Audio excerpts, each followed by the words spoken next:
Bonjour tout le monde. Aujourd'hui on va parler du désencombrement. C'est un petit peu la première étape, une fois qu'on a eu notre prise de conscience sur toutes nos possessions et cette envie d'aller vers le minimalisme. Donc je vais vous expliquer rapidement comment j'ai procédé. En fait moi je l'ai fait sur plusieurs semaines. J'ai pris le temps de faire pièce par pièce et dans une pièce j'ai fait meuble par meuble et tiroir par tiroir. C'est très simple, je me suis préparé des poches poubelles et des cartons et à chaque fois je me suis posé la question, est-ce que je l'utilise au quotidien? Si oui, bah je le garde bien sûr. Sinon, est-ce que je le donne, je le vends ou je le jette? En fait c'est un petit peu ça les trois questions. Est-ce que ça fonctionne? Parce que des fois il y a des choses, oui on s'en sert tous les jours, par exemple des stylos on s'en sert tous les jours. Mais un tiers des stylos de la maison ne fonctionne pas. Donc on fait là aussi un tri. Le truc très facile, c'est le désencombrement de la salle de bain. Vos flacons, vos tubes, quelle est la date de péremption? Est-ce que ça fait longtemps que le tube il est ouvert? Est-ce que la crème elle sent encore bon? Là déjà, clairement, on enlève un tiers de la salle de bain. Une fois qu'on a mis de côté les choses qu'on ne garde plus, là il y a une réflexion derrière parce que moi j'aime pas jeter pour dire de jeter. Donc là il y a une vraie réflexion de se dire, est-ce que cet objet là, il peut servir à quelqu'un? Donc dans ce cas je propose, moi j'ai réuni mes voisines, bonjour les voisines, et du coup je leur ai demandé est-ce que ça vous intéresse, est-ce que ça vous est utile surtout? Oui, non. Après ce qui reste, il y a plusieurs possibilités. Soit on se fait un vide-grenier, alors merci ma petite voisine qui l'a fait pour moi. Soit on le donne à des associations. Moi par exemple, dans mon village, j'ai une association qui récupère les vêtements, hommes, femmes, enfants, et qui gère cette bourse aux vêtements Fripe Chic pour vendre à petit prix, voilà. Ou la troisième option, c'est le don à Emmaüs. Ensuite, ce qui est abîmé, soit je le mets dans la poubelle classique, mais je fais attention quand même parce qu'il y a des choses qui vont pas à la poubelle classique. Et là, il faut la porter en déchetterie. C'est pas le sujet de la vidéo, mais faut quand même respecter dans notre tri les filières de destruction ou de revalorisation. Donc le désencombrement, c'est quelque chose qui est très matériel, que j'ai appliqué à... j'ai mis 2 semaines et demie et je l'ai appliqué à l'intégralité de la maison. Je n'ai pas fait le garage encore. Mais je vais l'étendre, donc je vais l'étendre aux voitures. Parce que clairement dans la voiture on a des choses dans la boîte à gants que je ne soupçonnais même pas que j'avais ça.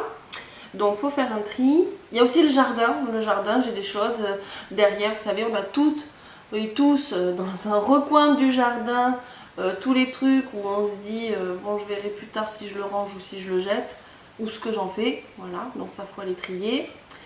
Après ça peut s'adapter aussi dans son porte-monnaie, dans son sac à main. Voilà, faire du tri dans toutes ces choses qu'on a autour de nous, qu'on a l'habitude de posséder. Là aussi c'est certain qu'il y a du tri à faire. Mon désencombrement je l'ai fait d'un point de vue matériel, mais je l'ai fait aussi un petit peu d'un point de vue je vais dire social, mais c'est pas vraiment le terme.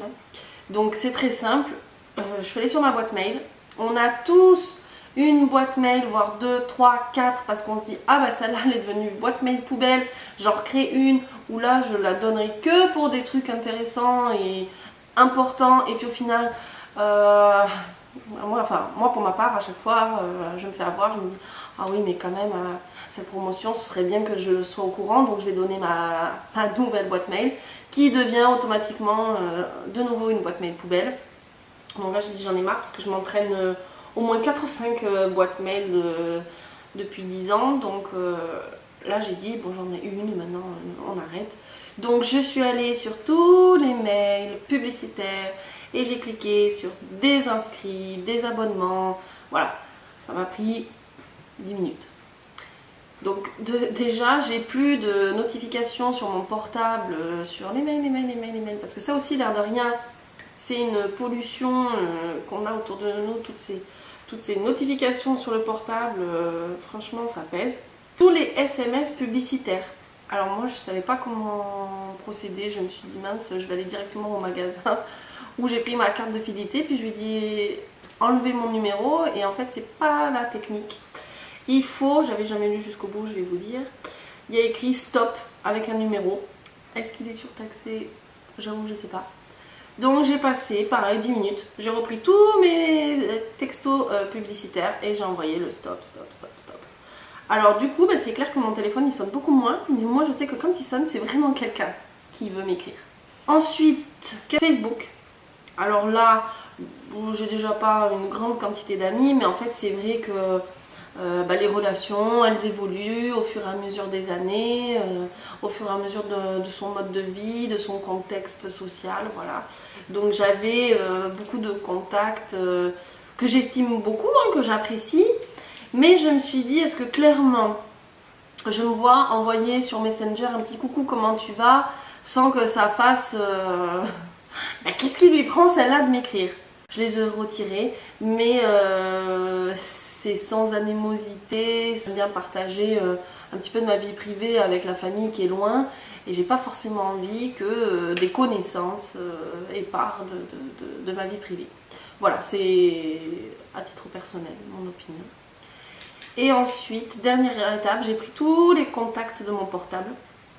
Et pareil, il y a des gens que j'appelle plus, voilà, j'ai déménagé, changé de boulot, donc on se dit ah mais je l'aimais bien cette collègue, elle était trop mimi. Mais oui, mais en fait on s'est perdu de vue, donc je me suis résignée et j'ai fait du tri. Voilà un petit peu pour le désencombrement. Donc les prochaines vidéos, j'ai plein de sujets à aborder, et les prochaines vidéos, il y en a une qui me tient bien à cœur et j'ai hâte de vous la partager. Ça sera sur les soins beauté vers le minimalisme. Alors là, j'ai ressorti un livre des trucs et astuces de mes grands-mères. Et du coup, je teste plein de petites choses et j'ai hâte de vous le faire partager. Donc, à très vite sur la prochaine vidéo. Bye bye!